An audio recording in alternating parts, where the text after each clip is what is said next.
Hello guys, അപ്പോൾ ഇന്ന് നമുക്ക് ബാക്കി വരുന്ന ചപ്പാത്തി കൊണ്ട് ഒരു കിഡിലൻ കൊത്ത് ചപ്പാത്തി ഉണ്ടാക്കിയാലോ.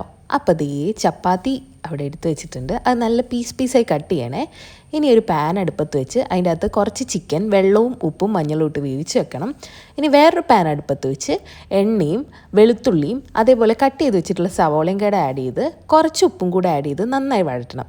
ഇനി മസാലപ്പൊടികളായിട്ടുള്ള മഞ്ഞൾപ്പൊടി, മുളക് പൊടി, കുരുമുളക് പൊടി ആൻഡ് ചിക്കൻ മസാല ഇത് നന്നായിട്ട് പച്ചമണമൊക്കെ മാറി മൂത്ത് വരുന്നവരെ നന്നായിട്ട് സോട്ട് ചെയ്യണേ.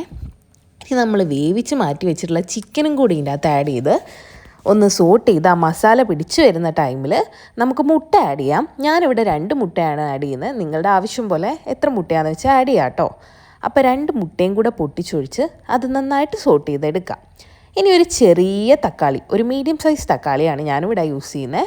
അത് നന്നായിട്ട് കുനുകുന കട്ട് ചെയ്തത് ആഡ് ചെയ്തിട്ട് ഒന്ന് നന്നായിട്ട് ഇളക്കി കൊടുക്കുക. ഇനി നമ്മൾ നേരത്തെ മാറ്റി വെച്ചിട്ടുള്ള കട്ട് ചെയ്ത് വെച്ചിട്ടുള്ള ചപ്പാത്തി അതും കൂടെ ആഡ് ചെയ്തിട്ട് നന്നായിട്ട് മസാലയും ചപ്പാത്തിയായിട്ട് മിക്സ് ചെയ്യുക. നന്നായിട്ട് മസാലയൊക്കെ പിടിച്ച് വരുമ്പോൾ നമുക്ക് സ്റ്റൗ ഓഫ് ചെയ്യാം.